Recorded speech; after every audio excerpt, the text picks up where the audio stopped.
معزز سامعین کرام السلام علیکم ورحمۃ اللہ وبرکاتہ نحمد و نصلی علی رسول الکریم اما بعد فاعوذ باللہ من الشیطان الرجیم بسم اللہ الرحمن الرحیم فیہا یفرق کل امر حکیم صدق اللہ العظیم صلی اللہ علی محمد صلی اللہ علیہ وآلہ وسلم۔ اگر آپ جاننا چاہتے ہیں کہ شب برات میں ہمیں اور آپ کو کس طریقے سے غسل کرنا ہے اور غسل کی نیت کیا ہوگی اور شب برات کی فضیلت احادیث کریمہ میں کس طریقے سے آئی ہوئی ہے اور نصف شعبان کے تعلق سے جو ہے شعبان المعظم کی جو 15 تاریخ ہے قرآن پاک میں کس انداز میں اسے بیان کیا گیا، یہ تمام چیزیں اگر آپ جاننا چاہتے ہیں تو ویڈیو کو پورا دیکھیں انشاءاللہ تبارک و تعالی۔ آپ کو بالخصوص جو لوگ غسل کا جو ہے نا نیت نہیں جانتے ہیں، کس چیز سے غسل کیا جاتا ہے، بزرگان دین کا طریقہ رہا ہے، اگر آپ نہیں جانتے ہیں تو ویڈیو کو پورا دیکھنا پڑے گا آپ کو۔ جب آپ ویڈیو کو پورا دیکھیں گے تو انشاءاللہ تعالی آپ کو معلوم پڑ جائے گا کہ اس چیز سے ہمیں اور آپ کو غسل کرنا ہے، نیت کس انداز سے کرنا ہے اور شب برات ہمیں کس انداز سے گزارنا ہے۔ شعبان المعظم کی فضیلت پر میں نے ویڈیو پہلے ہی اسی چینل پر اپنے چینل پر ڈالا ہوا ہے، اگر آپ نہیں دیکھے ہیں تو برائے کرم وہاں پر جا کر دیکھ لیں، جو ہے وہاں پر جا کر دیکھ لیں۔ آئیے میں اپنی گفتگو کو شروع کرتا ہوں۔ قرآن پاک کی آیت کریمہ میں نے آپ کے سامنے تلاوت کی ہے۔ اللہ تبارک و تعالی کا فرمان فیہا یفرق کل امر حکیم، کہ ہر اہم کام کا فیصلہ اسی رات میں کیا جاتا ہے۔ ہم نے تفسیروں کو پڑھا، محدثین کو جب ہم نے پڑھا تو ہمیں یہ بات معلوم پڑی وہ کون سی رات ہے جس میں ہر اہم کام کا فیصلہ کیا جا رہا ہے، تو وہ 15ویں شعبان کی رات ہے، جسے ہم اور آپ آسانی کے لیے شب برات کہتے ہیں۔ تو وہ شب برات کی رات ہے جس میں ہر اہم کام کا فیصلہ کیا جاتا ہے۔ اہم کام کیا ہے؟ مثال کے طور پر کون آنے والے سال میں زندہ رہے گا، کون اس دنیا سے چلے جائے گا، اور کون جو ہے اس دنیا میں آنے والا ہے، یہ بھی فیصلہ، اور کس کو کتنا روزی ملے گی یہ بھی فیصلہ ہے نا جی۔ تو یہ تمام چیزوں کا فیصلہ، اور بھی بہت ساری چیزیں ہیں، ویڈیو لمبا نہ ہو مختصر کر دیتا ہوں۔ کون جیے گا، کون مرے گا، کون اس دنیا میں آئے گا، کس کو کتنا رزق ملے گا۔ اب اسی کے تعلق سے دیکھ لینا آپ، ہمارا رزق جو ہے شب برات میں فکس ہو جاتا ہے، یعنی یہ شب برات سے لے کے آنے والے شب برات تک ہم کتنا کمانے والے ہیں، کتنا کھانے والے، یہ روزی جو ہے فکس کر دی جاتی ہے۔ اس کے باوجود اب سوال یہاں ایک سب سے بڑا پیدا ہو رہا ہے، یہیں سے میں اپنی بات کو شروع کر دیتا ہوں تاکہ بات آپ کو سمجھ میں آ جائے، کہ جب ہمیں پتا ہے کہ ہمیں اتنا ہی رزق ملنا ہے جتنا لکھ دیا جا رہا ہے، جتنا ہمیں ملنے والا ہے اتنا لکھ دیا جا رہا ہے، فیصلہ کر دیا جا رہا ہے، تو اس کے باوجود انسان حرام کی طرف کیوں جاتا ہے؟ آپ کو معلوم ہے رزق جو ہے فکس کر دیا گیا۔ مثال دے دوں میں آپ کو، کسی کو یہ شب برات سے لے کے آنے والے شب برات تک مثال کے طور پر سمجھے 1,00,000 روپے ملیں گے۔ اب راستہ دو آپ کے سامنے رکھ دیا گیا ہے، اگر آپ حلال طریقے سے بھی کمائیں تو 1,00,000 تک ہی پہنچیں گے، اگر حرام طریقے سے کمائیں تو بھی 1,00,000 ہی تک پہنچیں گے۔ اب جو ہے راستہ ہمیں اور آپ کو چننا ہے کہ کس راستے سے ہمیں اور آپ کو اس 1,00,000 روپے تک پہنچنا ہے۔ پتہ کیا چلا؟ روزی کا فیصلہ، زندگی کا فیصلہ، موت کا فیصلہ، آنے والے کا فیصلہ۔ اور ایک حدیث پاک میں پڑھ رہا تھا، بڑا ہی تعجب ہوتا ہے نا، شب برات کی جب رات ہوتی ہے تو فرشتے جو ہے نا بندوں کو دیکھ کر بڑا تعجب کرتے ہیں۔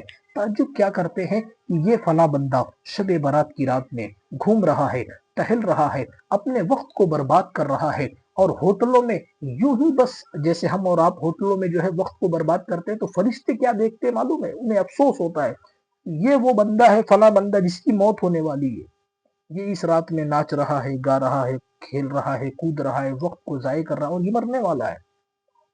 آقا کریم صلی اللہ علیہ وسلم نے اسی لیے ارشاد فرمایا، شعبان المعظم کا تو آپ سارا مہینہ روزہ رکھا کرتے تھے میرے آقا، آپ نے فرمایا کہ آپ کو چاہیے کہ شعبان المعظم کا جو دوسرا دن ہو یا اس دن بھی آپ روزہ رکھ سکتے ہیں۔ کیوں؟ کہ جب ہمارے نامۂ جب جو ہے نا جی ہے، جب ہمارا رزق، ہماری زندگی، ہمارے موت کا جب فیصلہ ہو اللہ کے سامنے شب برات کی رات میں، کیونکہ قرآن نے کہا فیہا یفرق کل امر حکیم، تو جب ہماری زندگی لکھی جائے، جب ہماری موت لکھا جائے، جب ہمارا رزق لکھا جائے، تو ہم اور آپ روزے کی حالت میں ہوں۔ یہ نقلی روزہ ہے، مگر آقا کریم نے ہمیں اور آپ کو ابھارا، بھائیے وقت کو جو ہے ضائع نہ کریں. فیہا یفرق کل امر حکیم، شب برات کی رات جس میں ہر اہم کام کا فیصلہ کیا جاتا ہے. تو اس لیے ہمیں اور آپ کو چاہیے کہ اس رات کو عبادت میں گزارے، نہ کہ کھیل کود مستی اور ہوٹلوں پہ وقت برباد کر کے. آقا کریم صلی اللہ علیہ وسلم کی پیاری بیوی حضرت ابو بکر صدیق کی بیٹی حضرت عائشہ آپ فرماتی ہیں حضور پاک صلی اللہ علیہ وسلم کو میرے کمرے میں آنا تھا. اس دن میرے کمرے میں باری تھی. آقا کریم صلی اللہ علیہ وسلم کو جب حضرت عائشہ نے بستر پر نہ پایا تو حضرت عائشہ یہ خیال کر لیتی ہیں کہ آپ کہیں دوسری ازواج کے ہاں تشریف لے گئے ہوں گے. آپ کی تلاش میں نکلی تمام جو ہے حجرے میں کمرے میں جا کر آپ نے تلاش کیا مگر آقا کریم کو نہ پایا. اسی رنج و علم میں تھی کہ حضرت فاطمہ زہرا کے دروازے پر پہنچی حضرت عائشہ صدیقہ اور دستک دیتی ہیں. تلاش کرتے کرتے پہنچی تھی تو حضرت فاطمہ نے کہا کون؟ تو آپ فرماتی ہیں میں عائشہ. جیسے ہی دروازے کو کھولا تو حضرت سیدہ طیبہ فاطمہ زہرا جب دروازے کو کھولتی ہیں حضرت عائشہ اندر آتی ہیں تو وہاں حضرت امام حسن اور حضرت امام حسین جو ہے کھڑے ہو جاتے ہیں.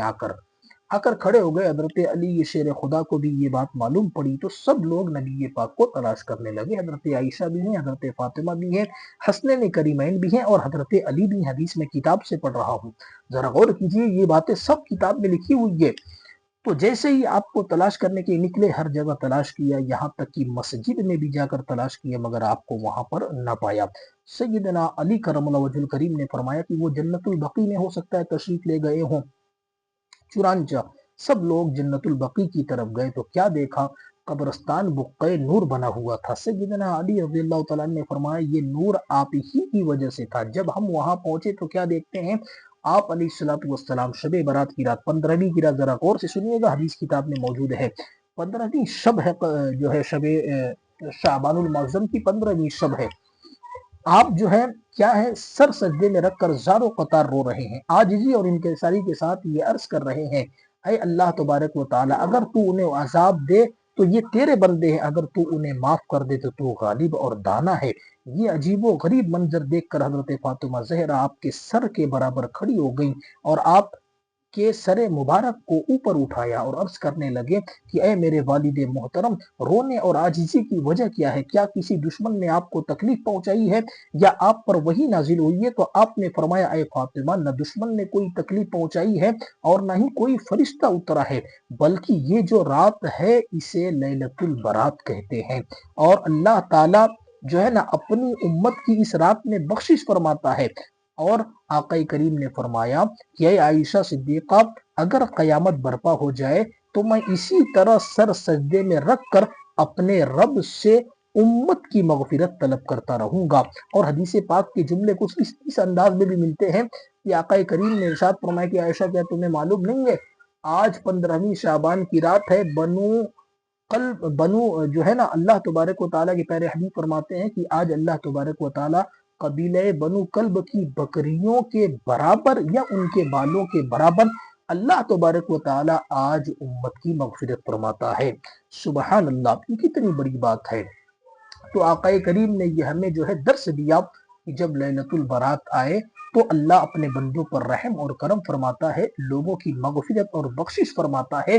تو اس رات میں ہمیں اور آپ کو زیادہ تر چاہیے کہ اللہ تبارک و تعالیٰ کی رحمت کے طلبگار ہوں اور اپنے گناہوں کی بخشش اور معافی کے طلبگار ہوں.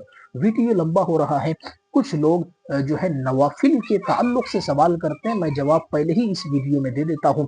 حضرت عبداللہ ابن مسعود رضی اللہ تعالیٰ عنہ حضور نبی کریم صلی اللہ علیہ وسلم سے روایت کرتے ہیں کہ آپ علیہ السلام نے فرمایا کہ جو شخص 15ویں شعبان کی رات کو 100 رکعت نماز نفل ادا کرے تو اللہ تعالیٰ اس پر 5000 رحمت کے فرشتے نازل فرماتا ہے.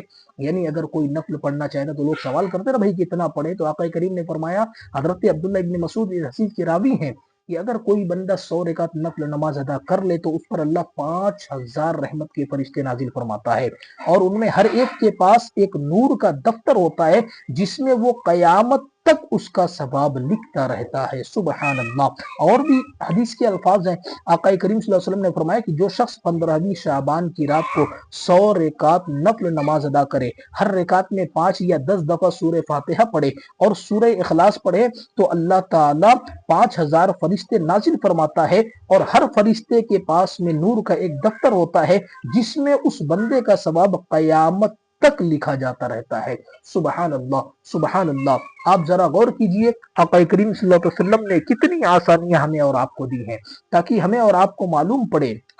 اب اللہ کے نبی نے یہ بھی ارشاد فرمایا، کیا یہ خوش بخت ہے وہ شخص جو اس رات کو اپنی پیشانی کو اللہ کی بارگاہ میں جھکاتا ہے۔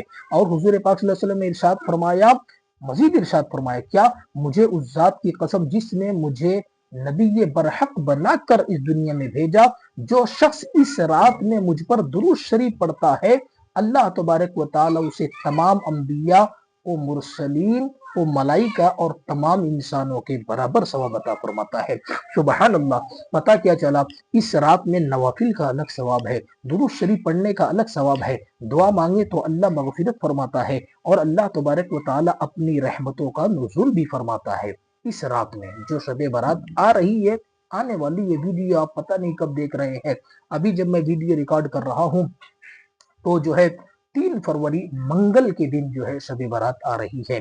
اب آپ دیکھیں، جیسا کہ میں نے ویڈیو کے شروع میں کہا تھا کہ غسل کے تعلق سے اور نیت کے تعلق سے پہلے آپ یہ بات سمجھ لیں کہ نیت دل کے پکے ارادے کو کہتے ہیں۔ نیت دل کے پکے ارادے کو کہتے ہیں۔ اگر آپ غسل کر رہے ہیں تو آپ نیت کر لیجئے کہ بھائی میں شب برات کا غسل کر رہا ہوں اور پاک صاف ہونے کے لیے غسل کر رہا ہوں۔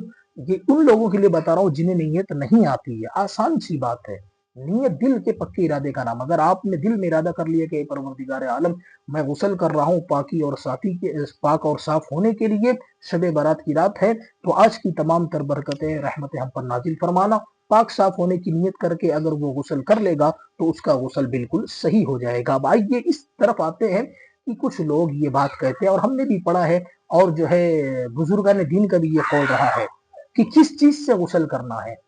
بیری کا پتہ آپ سمجھتے ہوں گے، 7 بیری کا پتہ ایک آدمی لے لے اور اسے پانی میں ڈال کر تھوڑا سا گرم کر لے، اور اس سے ایک بندہ غسل کر لے۔ اگر آپ کے گھر میں بہت سارے لوگ ہیں تو ہر افراد کے لیے 7 بیری کے پتے رکھیں۔ اب آپ یہ پوچھیں گے بھائی اس سے کیا ہوگا، تو ہم نے یہ کتابوں میں پڑھا ہے کہ اگر کوئی بندہ بیری کے پتے سے 7 بیری کے پتے سے غسل کر لیتا ہے اس پانی سے، تو 1 سال تک اس کے اوپر جو بھی جادو اور اثرات اور ٹونا جو ہونے والا ہے وہ اس سے محفوظ رہتا ہے، اور اس کے جسم اسکن کی اگر کسی کو پرابلم ہے اور اگر وہ اس چیز سے غسل کر لیتا ہے تو اس کی وجہ سے، بیری کے پتے کی وجہ سے، وہ اسکن کی پرابلم بھی ختم ہو جاتی ہے۔ اب یہ بیری کے پتے کا سلسلہ شروع کہاں سے ہوا، یہ درخت آیا کہاں سے، آپ کو معلوم ہے؟ یہ درخت جنت سے آیا ہے، بیری کا درخت۔ جب حضرت آدم علیہ السلام جب اس دنیا سے رخصت ہو گئے تھے، پردہ کر گئے تھے نا، تو جنت سے بیری کا درخت لایا گیا تھا، اور اس بیری کے درخت سے حضرت آدم علیہ السلام کو غسل دیا گیا تھا۔ پتہ کیا چلا، مختصر سی ویڈیو میں نے آپ کو بتا دیا، شب برات رحمت، برکت، مغفرت والی رات ہے۔ اللہ اپنے فرشتوں کا نزول اس رات میں فرماتا ہے۔ اور ایک حدیث، ایسی تو حدیثیں بہت ساری ہے، میں نے مختصر بیان کیا ہے کہ اللہ تبارک و تعالی آسمانی دنیا پر نزول فرماتا ہے جو اس کی شان کے مطابق ہے، اور یہ اعلان کرتا ہے کوئی مغفرت طلب کرنے والا کہ میں اسے معاف کر دوں، ہے کوئی گناہوں سے بخشش طلب کرنے والا کہ میں اس کے گناہوں کو معاف کر دوں، ہے کوئی رزق مانگنے والا کہ میں اس کے رزق میں فراوانی عطا کر دوں، ہے کوئی مجھ سے کوئی بھی چیز طلب کرنے والا کہ میں اسے عطا کر دوں۔ یہ پوری رات، یہاں تک کہ فجر کا وقت جب شروع ہوتا ہے نا، اس وقت تک یہ حدیثوں میں لکھا گیا کہ طلوع تک تو یہ اعلان ہوتا رہتا ہے، صبح صادق تک یہ اعلان ہوتا رہتا ہے، اور جیسے ہی صبح صادق ہوتی ہے یہ اعلان ختم ہو جاتا ہے۔ تو پتہ کیا چلا، اس برکت، رحمت اور مغفرت والی رات میں ہم اور آپ کو مل کر خوب عبادت و ریاضت کرنا ہے، اللہ تبارک و تعالیٰ کو راضی کرنا ہے۔ اگر کوئی چاہے تو بہتر ہے اپنے گھر میں بھی وہ نوافل پڑھ سکتا ہے، ذکر و اذکار کر سکتا ہے۔ اگر کوئی مسجد میں بھی نوافل پڑھتا ہے، ذکر و اذکار کرتا ہے، قرآن کی تلاوت کرتا ہے، یہ بھی بالکل درست ہے۔ مگر ہمیں یہ سمجھنا ہے، ایسا ضروری نہیں ہے اب یہ لوگ ذہن بنانے لگ گئے کہ بھائی ایک جگہ عبادت کرنا یہ کیسا ہے، ویسا نہیں ہے۔ ایک دوسرے کو دیکھ کر لوگ عبادت کرتے ہیں، عبادت کا شوق پیدا ہوتا ہے۔ اگر آپ کے اندر یہ ہمت ہے، طاقت، قوت ہے کہ آپ اپنے گھر میں رہ کر بھی اگر عبادت کرتے ہیں ساری رات، تو بالکل آپ اپنے گھر میں رہیں اور رہ کر نوافل پڑھیں، ذکر کریں، اذکار کریں، قرآن کی تلاوت کریں، اللہ کی بارگاہ میں اپنے گناہوں سے معافی مانگیں۔ اگر وہی کوئی 10 بندے مسجد میں جمع ہو کر بھی یہ کام کرے تو کوئی غلط نہیں ہے، کیونکہ یہ نیکی کا کام ہے۔ اللہ تبارک و تعالیٰ کی بارگاہ میں دعا ہے، مولا ہم تمام لوگوں کو کہنے سننے سے زیادہ عمل کی توفیق عطا فرمائے، اور میرے بتانے میں سمجھانے میں کوئی غلطی خامی لفظ مانن ہو گئی ہو تو اللہ تبارک و تعالیٰ اپنے پیارے حبیب کے صدقے توسل سے معاف عطا فرمائے۔ اور اس ویڈیو کو اگر آپ نے پورا دیکھ لیا ہے تو آگے تک اور شیئر کر دیں، دوسرے کو بھی سننے کا موقع دیں، اس ویڈیو کو خوب شیئر کریں، اور جو لوگ ہم سے نہیں جڑے ہیں وہ لوگ ہمارے چینل کو سبسکرائب کر کے ہم سے جڑ جائیں۔ السلام علیکم ورحمۃ اللہ۔